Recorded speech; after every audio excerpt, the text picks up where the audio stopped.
From 12 News, this is Newsmakers.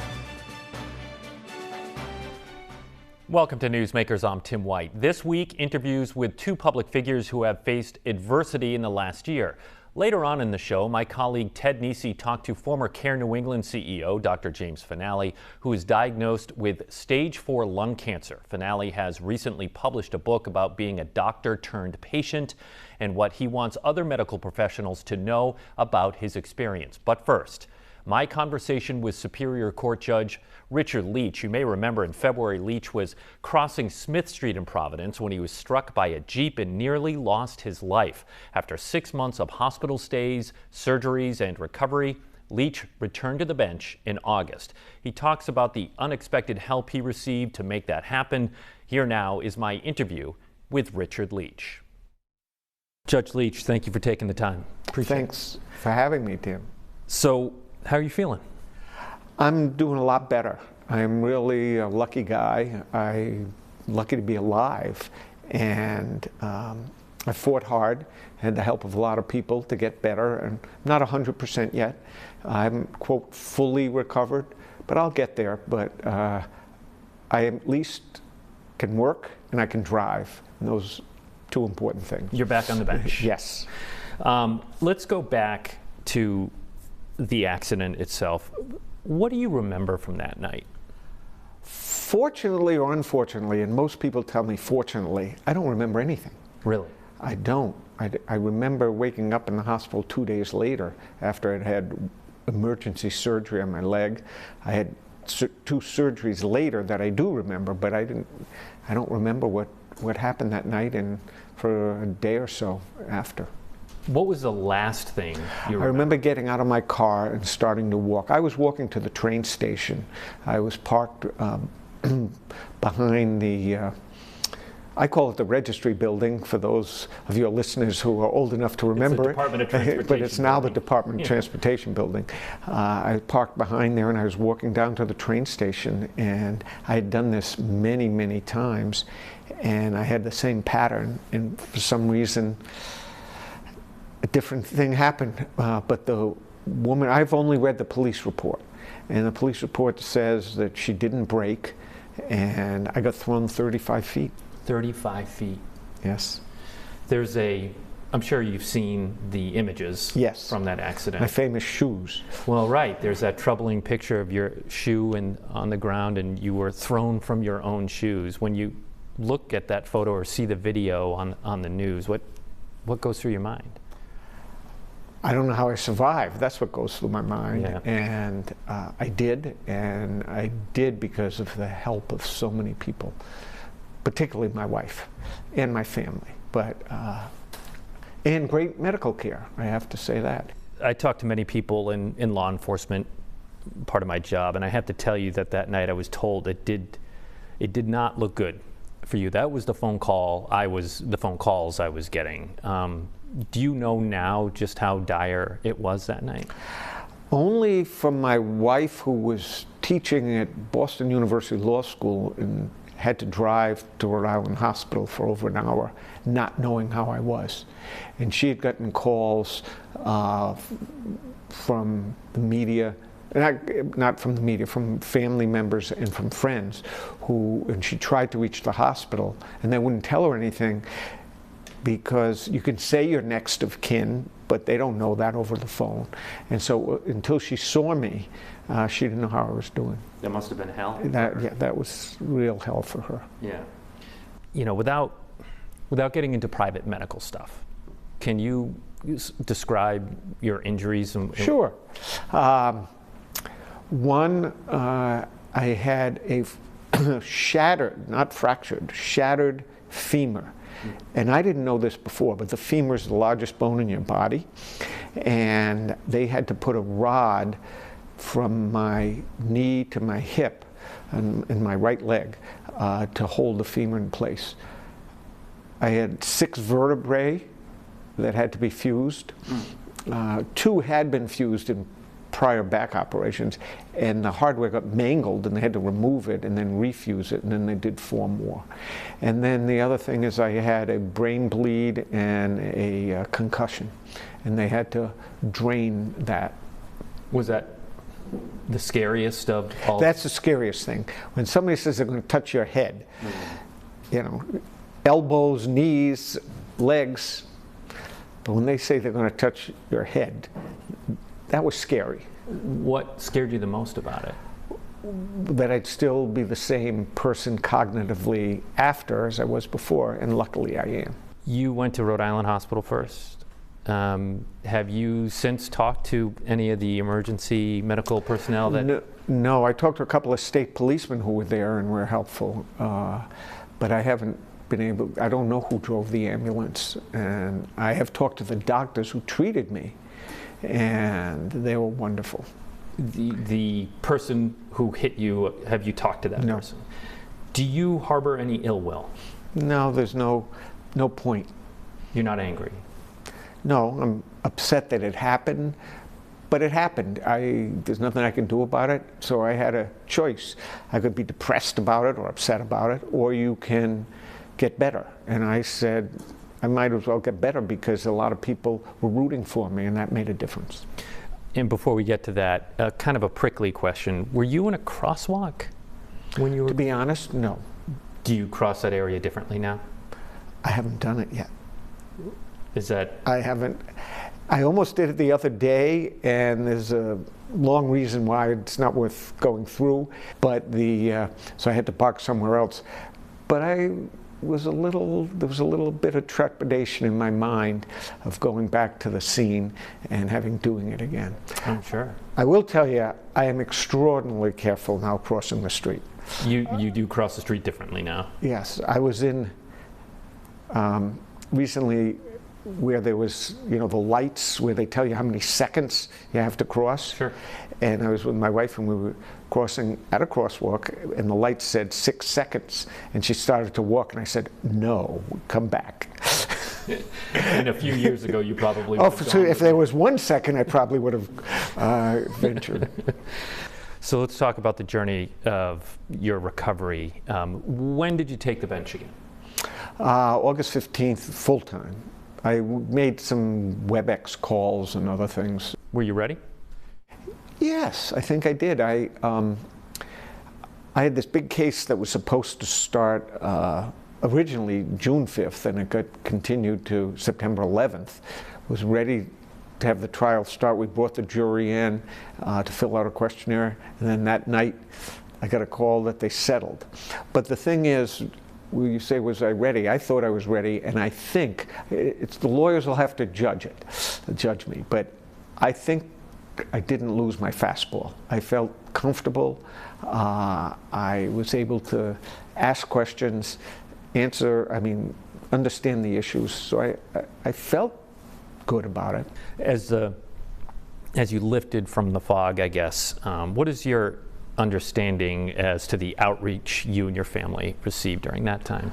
It was amazing. First of all, so I'll publicly thank everybody who communicated with me, because I didn't respond to everybody, but when I finally did look at my phone, and I think that wasn't until I got home from the hospital, it was a month, I had so many emails and texts that, as I say, thank you to everyone out there who may have sent them if I didn't respond and thank them.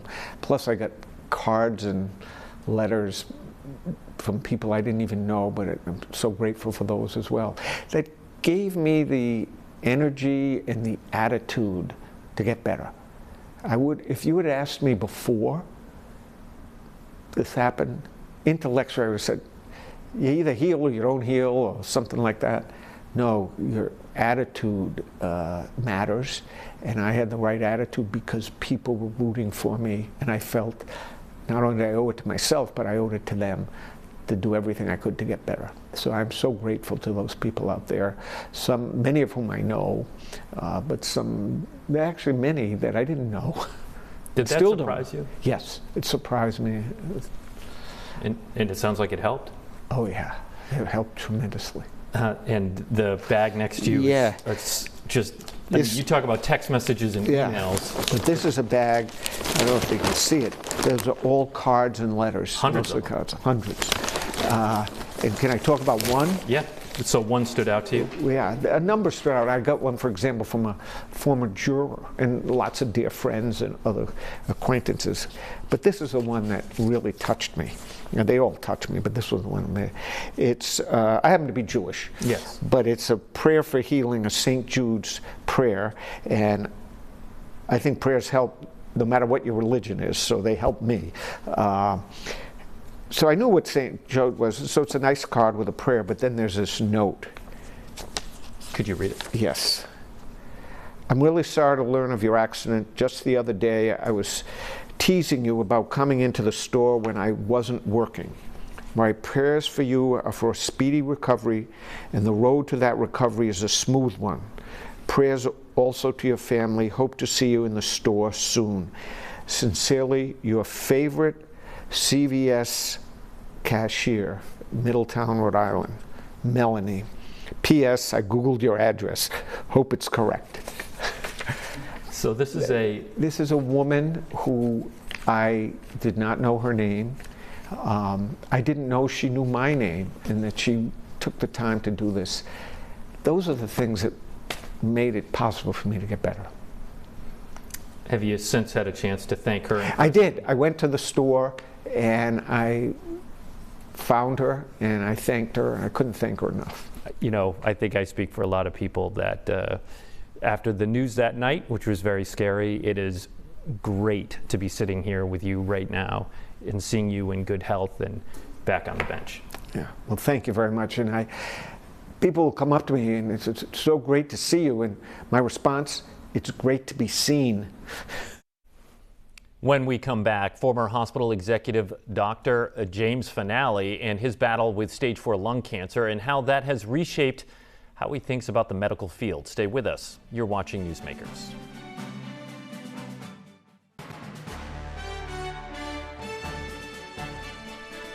Welcome back to Newsmakers. I'm Tim White. For years, Dr. James Fanale was one of Rhode Island's top healthcare leaders, but now Fanale himself is the patient fighting an aggressive form of cancer. Ted Nisi visited Fanale at his home to discuss his medical battle. Jim, thanks for sitting down with me to talk about this new book of yours and the experience you're going through now. And you're very honest in this, so I want to be honest with my questions to you, and I no doubt you'll be honest back. First question, a very basic one. How do you feel today? I feel okay. You know, people say, boy, you look good. If I look good, I wonder who doesn't. But all joking aside, I feel pretty good. The overbearing effects of the treatment is this overwhelming fatigue and some neuropathic changes, sometimes nausea. So I would say no day is really a great day, except you're alive. But there are parts of days that are good. Usually the mornings are pretty good. So before we dive in about your experience, what you've gone through, I want to talk about why you decided to write a book. I think clearly you felt a motivation to share your story, but I want to let you tell that. When did you first think, I'm sure it took a little while because you were dealing with the enormity of what you were going through. When did you have the light bulb moment that said, I think I'm going to write a book about this? About a month or two into it. All this was new to me. And I said, I've been a clinician, physician seeing patients, really sick patients for 40 plus years. And I thought I knew everything. All the stuff, I always kept contact with my patients. I'd call them when they were ill. And that bond was really great. I didn't realize what they went through until I started going through it. So I said to myself, I don't think a lot of providers, unless their families have gone through this, have experienced this. So I don't think they knew what it was like. So I said to myself, the reason to write it wasn't just to write it, was to hopefully use it for providers, medical students, residents, and other physicians and other providers say, this is what they go through. So we send you to the oncologist, okay, great. But all the stuff you go through, I was totally unprepared for. So that was the motivation behind it. All right, let's dive in. Take me back to March 22nd, 2022. Why were you concerned about your health that day, and how did it play out? So for a couple of months, I had this cough. And felt okay, so I went to ENT because that's usually what causes the cough. I had a chest x-ray, had a workup and a nasal endoscopy. And the chest x-ray said they showed a pulmonary artery on edge, please get a CT. So I'm sitting there going, well, radiologists always want to get extra tests, right? And I ignored it. But I was feeling pretty well. Every once in a while during the day, I felt a little lousy, and I took a Motrin, and I felt better. So how could it be? I had some headaches. Actually had an MRI of my brain because I thought there was something wrong. I had blood tests. Everything was normal. Cough got a little better. So I remember calling the cardiologist that I'd seen for these skip beats. I said, could you tell me if I need to have this CAT scan? And he said, yeah, I think you should. So go to Kennedy in the morning, get a CAT scan, and my chart's wonderful. I come back to my office, I looked up the result, and I see this thing, right lower lobe mass, necrotic nodes, post-obstruction pneumonia.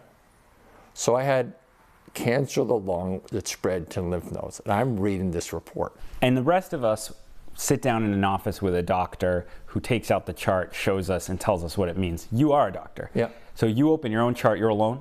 Yep. And you had to read your own chart to yourself? I freaked out. I didn't know what to do. I was always healthy. I mean, I probably cried. I might have yelled. I had the door closed. I mean, I was stunned. I'm going to ask directly. When you saw that chart, did you say to yourself, I'm going to die? Yeah. Yeah. You know, 20 years ago, and you know this about with your mom, right? 20 years ago, stage 4, non-small cell lung cancer, you live 10 months. Not knowing specifically about all the new advances, that is the construct in which I lived. I said to myself, it's 10 months. And I couldn't get out of my brain. And people said, oh, I've had it for 4 years and this has been great. I said, no. I couldn't get that. I mean, even when we went Christmas shopping and my wife wanted to buy me this shirt, I'm saying, I'm never going to wear the damn thing. I'm going to be dead. So yeah, absolutely. What's changed about this kind of cancer that has allowed you not just to be sitting in front of me a year and a half later, long past 10 months, but actually with all the caveats that you need to include, some degree of health?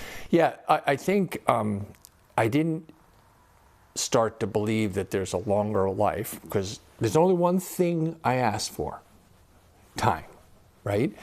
And even when we went through the first course of therapy and it stopped working after 3 courses, I'm looking, then it reinforced my belief.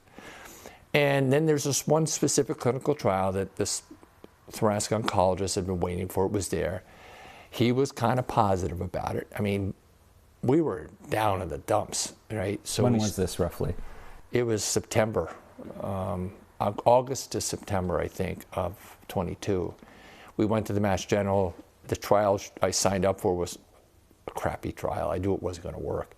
But this other one seemed to be promising at the far. But we were looking at trials in Hopkins and New York. So this was open to suggest we started. And then we started seeing growth in the abdominal disease decrease immediately after the first 6 weeks of treatment. So it's every other week. And that continued to decline.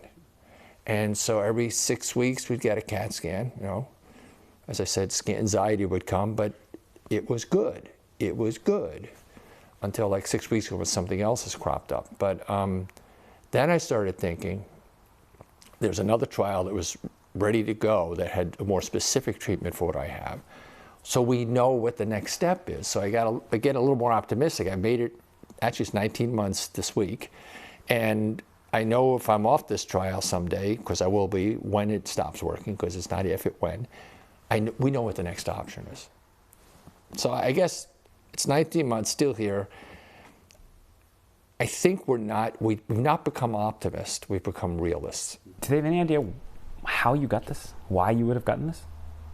Not at all. Were you a smoker Never. or anything like that? Never. Because yeah, I think people hear lung cancer, they assume smoking, but No. I said, I don't think he was never a smoker to my knowledge. That's why it gets to be the why me. Mm-hmm. What did I do? I thought I was a good.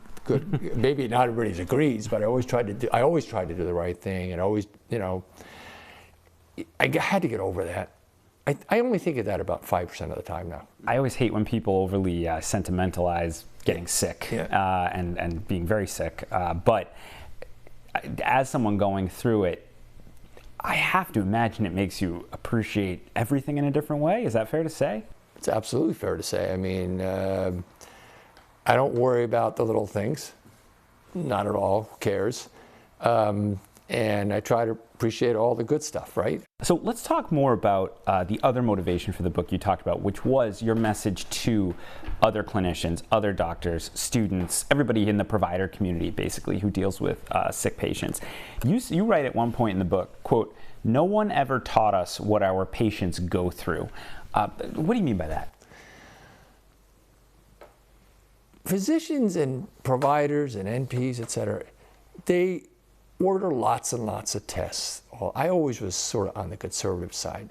You know, going through multiple tests all the time with needles stuck in your arm 23 times and another scan and another scan, do you have any clue as what that does to you? I mean, you go to a CT scan, which are great because they're quick. You know, take your trousers down below your knees. Okay, that sounds great. MRIs are miserable, right? And in the last 18 months, I've had 15 or 20 of them. So I think before you order this, please make sure you understand it ain't rosy. It takes 2 to 3 hours out of your day, and you wait and wait and wait. I try to say to like a resident or a student, I want you to go to a CT scan with contrast where you have to go wait in line, drink the stuff, sit an hour. I mean, it takes an extraordinary amount of time and patience. One thing I've never had was patience, okay? So that was the message, is think about what you're ordering, and when you send your patients for these treatments, understand what they're going through. Like I said, visits, wait. Man, we go in every other Tuesday, and we get in about 6, we get out about noon. Most of the time we spend waiting for stuff, waiting for labs to come back, waiting for the visit, waiting for the chemo to get mixed. We wait 2 hours plus for the chemo. The chemo infusion is not the problem. But I think understanding how much time it takes out of patients and family, how much anxiety these tests, and how much discomfort they are. It sounded like, though, it also goes beyond tests, right? You know, the doctors, and I will think, you know, on the one hand, you always hear doctors are always told about their bedside manner and the need to be, and of course, like everyone, I've had wonderful doctors who couldn't have been more patient and kind in a difficult situation. But you clearly feel like, as someone who's been on the inside of the medical system, more can be done. Yeah, not all of them are like that. I would say today much more than before. I used to send patients to physicians that were just rotten, miserable all the time. And I remember the surgeon I was sent to, and I'd have to say to my patients, really, listen, you have a complicated thing. He's the best technician around, but half the time he's a jerk. Why do you have to apologize for that? People will say, you know, if you're clinically good, that's all that matters. No. You got to be communicative and nice because they deserve it. It's just a better relationship. So I'm used to the past where everybody didn't think they didn't have to be nice. That's part of being a clinician. So that's the point I'm trying to make. It's not to you an extra or nice to have. You think it should be mandatory for all the physicians to try to do? Absolutely. It's a mandatory. You know, I used to say, you know, you had a bad day, everybody gets a bad day. But I think the patient's having a worse day. Any basic advice to patients and their families who might see this story and think, I feel that. Yes, Dr. Fanale, I can't get a call back, or I don't feel like I'm, and I shouldn't say working the system, but managing my way through the system as well as I could. Is there any tips, anything you think people should know? Yeah, I think it's always good. It's very hard to answer this question, but always good to have an advocate of some kind that can work the system for you. If you have everybody knows somebody that works somewhere in the system, and sometimes playing that card is the right thing to do. Pushing your physician to be a little more responsive is always a good thing, and having them advocate for you. But a lot of times they're just, you know, they'll tell their assistant, schedule a CAT scan, I need it, and they'll find out in 3 weeks. And they're sitting there going, oh, I wanted it next week, and they got it in 3 weeks. I know even now when I get a CAT scan scheduled for a certain time, I said, I think they wanted it before then. Not that I want, but they want it before the next visit. So I think having an advocate and know something about the healthcare system is fine. It's kind of find a friend. Last question. You have a lot on your plate right now. What keeps you going day to day? My wife, Deb, and my family, because still got things we want to do. She says, well, don't just keep living for yourself. I'm not actually living for myself. If it was up to me, I don't know what I would do. Okay. There are downtimes and the side effects. You go, it's just worth it, right? You feel sorry for yourself. I don't think that helps. But, I think people that need to understand, for me, she, my daughter, my sons, that's what keeps me going. And it's a bunch of friends that we've sort of accumulated over the time. That keeps you going.